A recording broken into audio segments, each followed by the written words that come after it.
If you think cold pitch email is spammy or gross, just wait until you see what today's guest, Bree Weber, is about to show you. Today's episode is all about landing your dream clients by sending them emails that they actually want to receive. I know that sounds crazy, but when you see how Bree does it in this example she's about to show you, you will become a believer in the power of a good cold email. Hey, it's Andrew, and you're watching Copy Spotlight.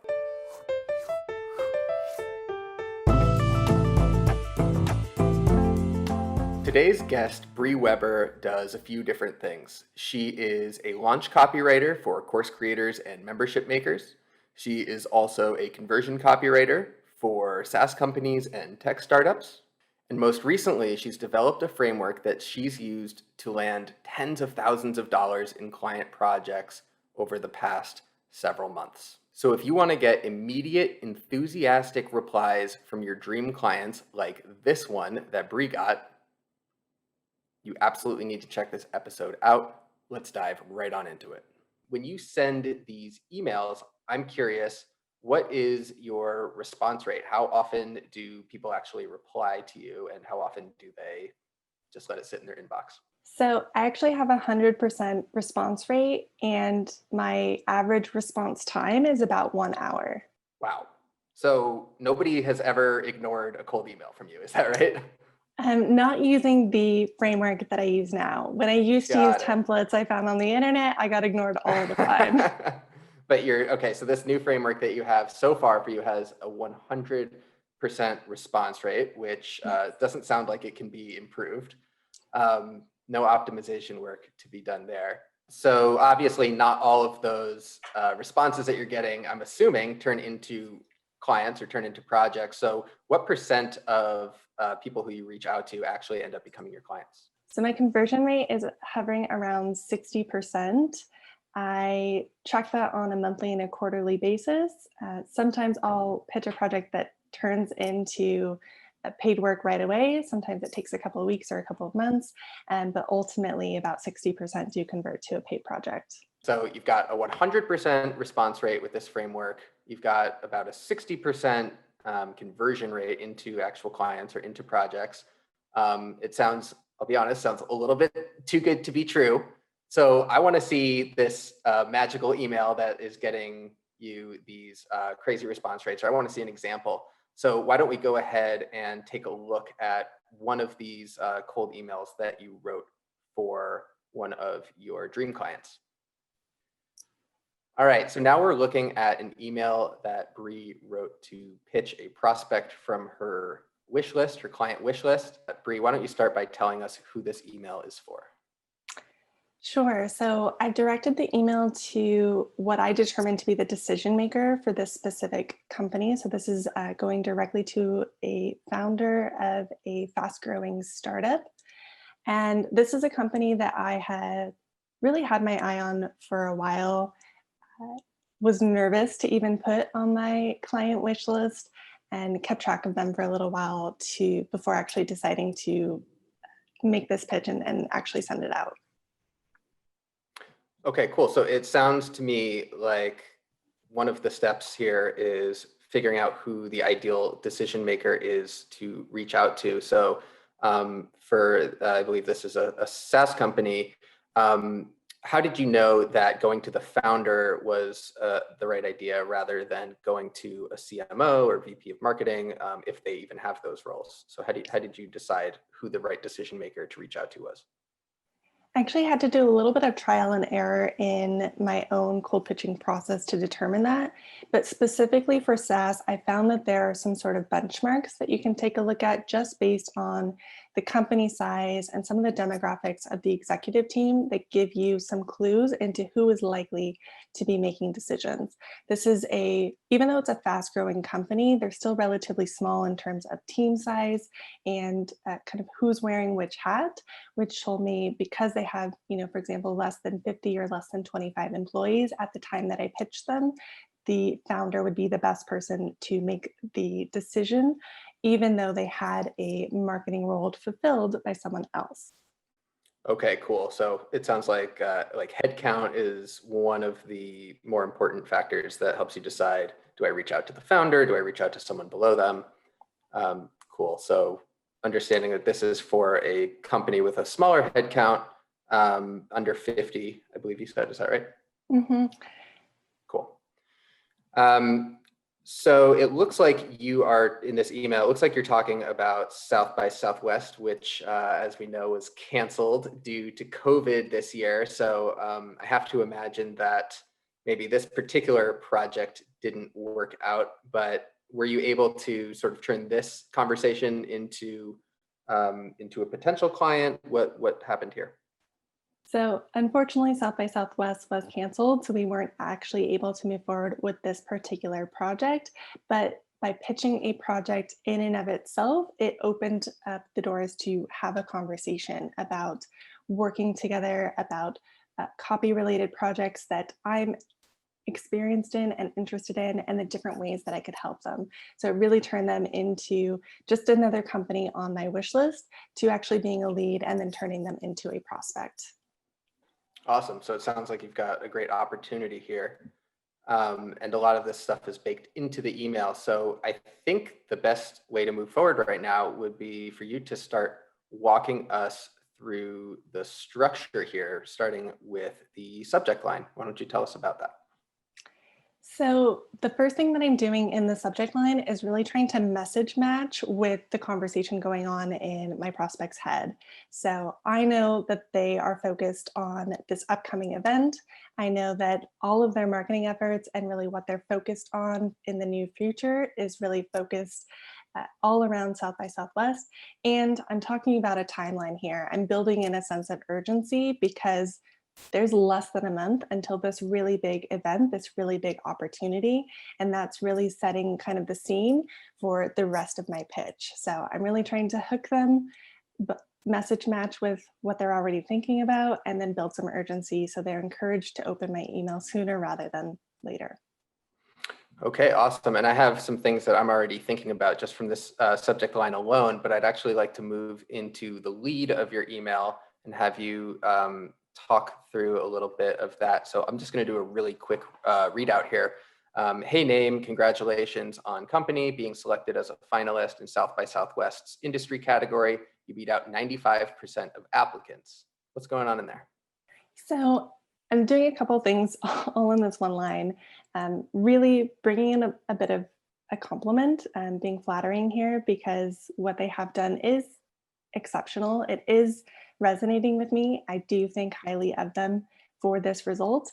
But again, I'm also bringing in some relevancy, trying to message match with the thing that they are focused on, what's drawing their attention right now, which is this finalist opportunity in the particular category that they've been chosen for. And the last thing that I've done in that sort of calling out this specificity of 95% of applicants, that was just a little bit of math that I had to do on my end to highlight how clearly I see this opportunity for them, which again sort of sets the stage for the rest of my email. Awesome. Yeah. Specificity was actually the thing that I was thinking about in that subject line is you didn't just say, South by Southwest is coming soon, or, and they probably have a whole bunch of stuff like that in their inbox that looks the same, but it was a little bit more specific, 24 days until your specific company goes to South by Southwest. So starting right off the bat with something really specific and really relevant. And then again, continuing with that, but then adding in this element of flattery, which it sounds like it's very an authentic flattery. You're not just trying to butter them up for no reason. It sounds like you're genuinely impressed by what they've done. So I'm going to move into reading out this second part of the lead here. So just a month after successfully raising your second round of capital, it sounds like you're on the right track to achieve some very aggressive growth goals. What's going on in this one? So I'm continuing the flattery to kind of point out some specificity around the second round of capital, right? That's always a huge win, especially for a fast growing startup. But then I'm starting to shift the conversation to say, I'm recognizing what you're doing. The actions that you're taking right now are going really well, and they're leading you towards your goal, which is these very aggressive growth goals. Okay, cool. So if I were to summarize that, I think I would say it sounds like you're kind of doubling down on the specificity, the relevance, the flattery, but then now you're also segueing into presenting an opportunity of some sort. Does that sound accurate? Absolutely. In the kind of introduction to my cold pitches, my goal is to create a point of connection. And I found the best way to do that is through relevancy, specificity, and as you were saying, authentic compliments. Okay, cool. So let's move into the next section. I will do another readout here. And if you're trying to take market share, South by Southwest is a great marketing opportunity to target digital first customers. So that sounds a little bit like what we just talked about in terms of presenting the opportunity here. So do you want to talk through that one, or does that just about cover it? Do these kind of go together in that sense? They definitely go together. The one thing I would add is with this whole section and finishing out this last part about targeting digital first customers, that is pulled specifically from Voice of Customer on the research that I did for this company. And anytime that you can pull out that Voice of Customer and piece it into your cold pitch, it's going to make it that much more likely to resonate. Okay, and so when you say voice of customer, I'm thinking from my perspective, typically voice of customer means I'm trying to pull out sound bites from customers, like from interviews or from reviews. But it sounds to me, you only have one person in your audience here. So how do you find the voice of just one specific person? So in some respect, I'm really looking for the voice of the company or the brand. And depending on what industry you do this in, it might vary in terms of how you find that information. But I can still go and take a look at how they discuss their vision or mission and the goals that they have for their company. Or I can take a look and do some research from the founder and the interviews or the podcasts that they participate in, where they're talking through, here's the challenges coming up for us, here's what we're doing now, and here are our goals and what we're doing to get there. And then I'm really reflecting that back in my cold pitch. From what I can tell so far, besides the specificity and the flattery and the relevance and all that, it sounds like the key to success here, at least so far, is that you really know your stuff and you're really customizing it based on the knowledge that you have about this specific company. It's not some sort of batch and blast kind of email. If this email landed in anyone else's inbox, they'd be like, what's going on here? So it sounds to me like a big part of this is doing your homework. Absolutely. And as you said, if this landed in anyone else's inbox, it just wouldn't make sense for them, even if it was in a similar industry or a direct competitor of this particular company, it just wouldn't work. And that's the one thing that I found in kind of the more traditional cold pitching method that I used to use and I never got responses is because it feels like a cold pitch, whereas this feels like a personalized email that I'm sending only to this founder to talk about one specific thing. All right, so I'm going to scroll down a little bit here. Okay, so now it seems like just by reading this one line here, I can tell that we are setting ourselves up for a problem statement or some sort of gap between where they are now and where they want to be.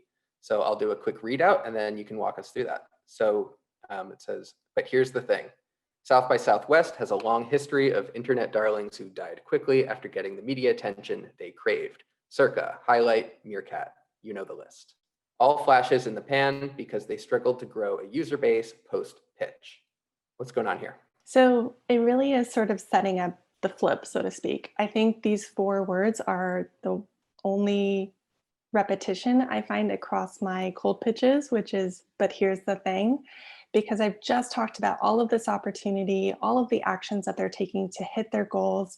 And then I want to take a moment to step back and say, but I've uncovered a problem. Here's something you haven't addressed, or maybe aren't aware of, or haven't been able to articulate within your team. And I'm trying to state the problem or the pain point for them as clearly as possible, and then agitate that problem, just like we would do in a sales page. Yeah, awesome. And again, specificity seems to be the theme of the day, because you didn't just say, this has a long history of internet darlings who died off. It's you listed specific companies that we either do or don't remember. And I guess either way, it kind of proves your point. So I'm going to read out the next section, and then you can walk me through that as well. They didn't have a targeted strategy to capitalize on that attention. In fact, most startups don't. Inviting attendees to your homepage simply doesn't convert. So it sounds to me like more problem and agitation, cost of not taking action, that kind of messaging here. Absolutely. The cold pitches that I send out tend to really hone in on that problem and agitating it because again, I've just showed up in someone's inbox. I've message matched at the beginning of my email to start the conversation with what they are focused on, what is top of mind for them. But when I get to a line like, but here's the thing, this is when I'm starting to shift the conversation to the point that I want to bring up, the part of the conversation I want to focus on.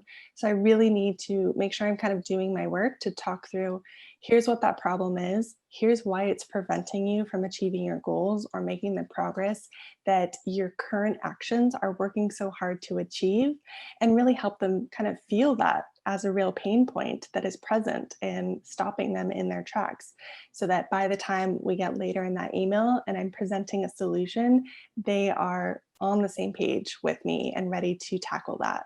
Now it looks like we are starting to segue into solution. So if we're looking at this from a PAS framework, I guess you have your problem and agitation right here. Now introducing a solution and not the specific solution, so not the offer, but the just a general solution, which is relevant, specific copy. And I think that's I think there's we're getting a little bit meta here in that you are using relevant and specific copy to prove that relevant and specific copy is what works. So I'll do a readout here, and then you can sort of talk us through this solution and then segue into introducing the specific solution, which are your services. Relevant specific copy is what converts, and conversion is the pathway to hitting those aggressive growth goals. As a conversion copywriter, I help fast-growing disruptors like company achieve and surpass their aggressive growth goals. So here I really am starting to introduce what the solution is. I basically talked through this problem, really agitated it, and my next goal here is to provide the antidote to that pain, right? So I'm starting with here's that high level of what the solution is, why that's going to be beneficial and solve your pain point.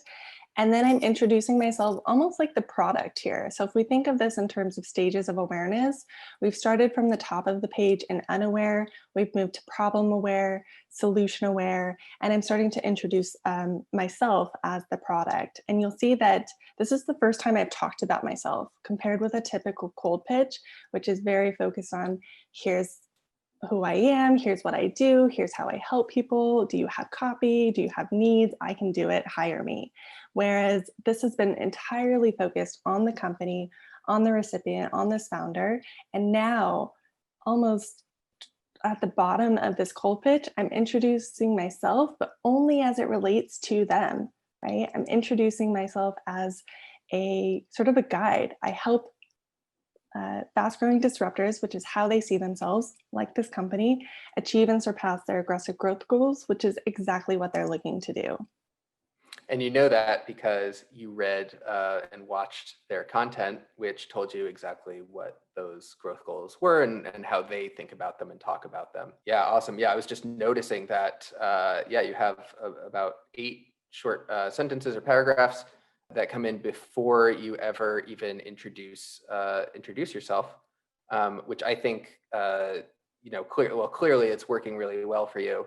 But I agree that that's something that a lot of people probably miss when they're doing this. They probably start with saying, I'm a so-and-so and I sell these types of services and here's how I can help you. You've kind of flipped that all on its head and said, here's where you are. Here's what your problems and opportunities are. All right, so now you've introduced the solution and started to hint at the specific solution, which is your conversion copywriting services. So this next section here, now you're segueing into, which is why I think I can help you avoid the fate of those startup cautionary tales and get you an influx of new prospects instead. I can build out a killer South by Southwest funnel for you. I could. I'm not going to bother reading out this next part, but it looks like you're talking about writing landing pages to target a more specific audience, which are their South by Southwest attendees, instead of sending them to the homepage, creating a lead magnet to position their company as an authority and to capture email addresses so they can potentially nurture them later on.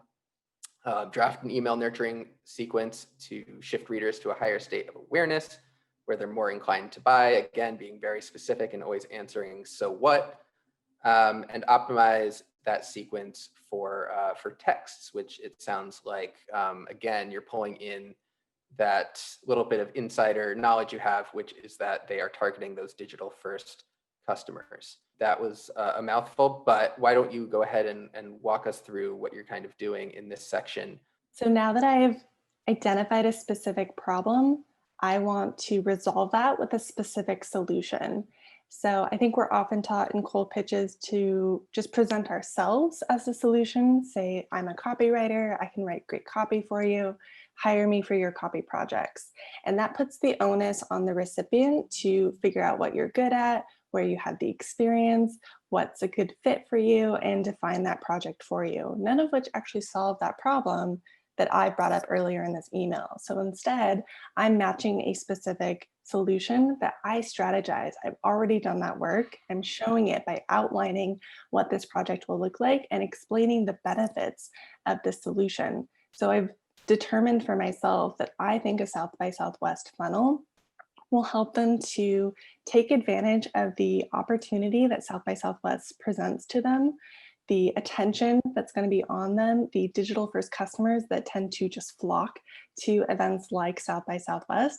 And I've broken that into a very loose scope, right? A landing page, a lead magnet, an email sequence, some optimizing for text. That's not really a project scope. I've just broken down some elements of a funnel and turned those into fascinations to describe how each different part of that funnel can help them achieve a step which is going to connect to their larger goal of continuing to grow really fast to hit these super aggressive growth goals, right? And I've compared them to those startups that got that really great immediate attention, but they didn't have a plan. They didn't have a strategy in place to take advantage of it, and they died really quickly, which is sort of like the last thing that this company wants. It's probably their greatest fear.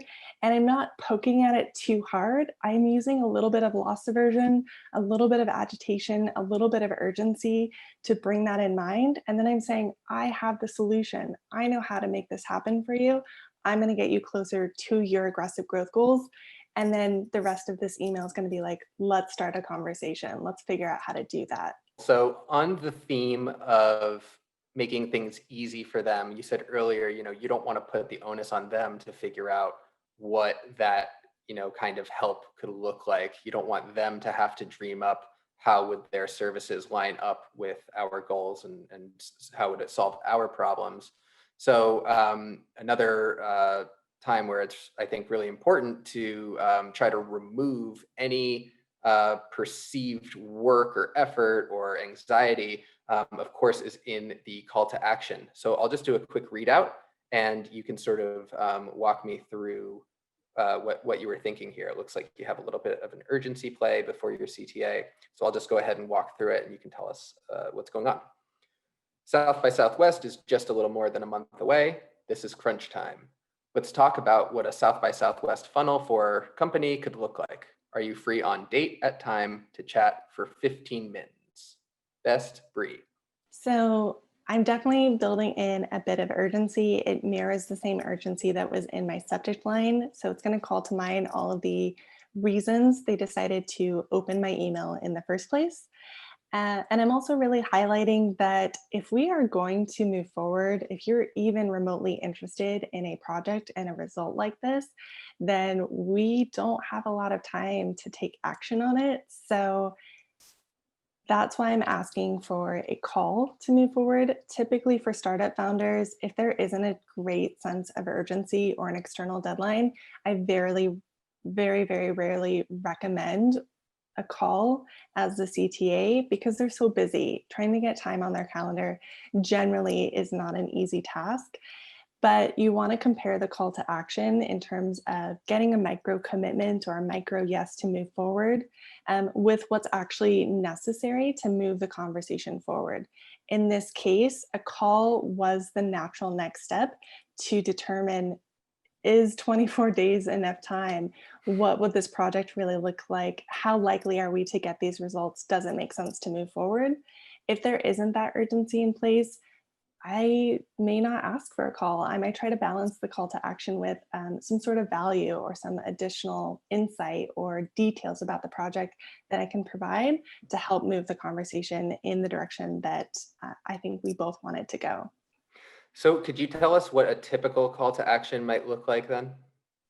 So, my favorite call to action, and I use this across all of the industries that I work in, is a Loom video. So, I might finish my email with a outline of the solution, provide generally some future pacing when it makes sense, or some urgency if there's an external deadline.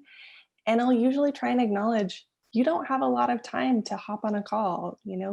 I often use the line that scheduling in our calendars is like a game of Tetris.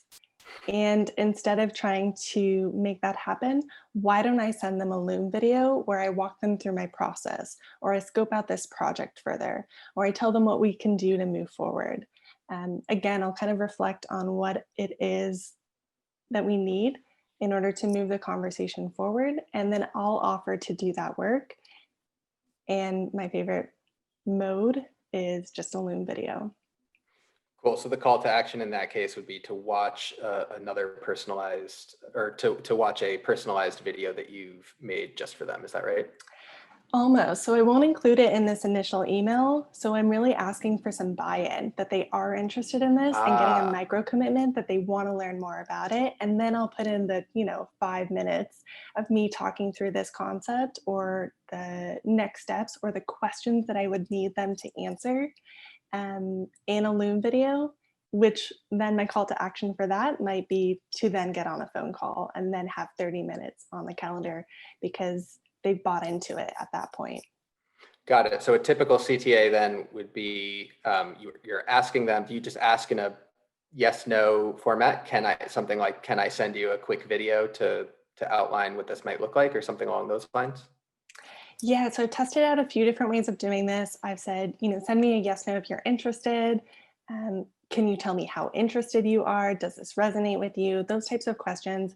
I found that keeping them open ended is better because they're likely to provide some insight into why this resonates or what is important to them or what might be going on in their business that I can then use in the next stage of the conversation.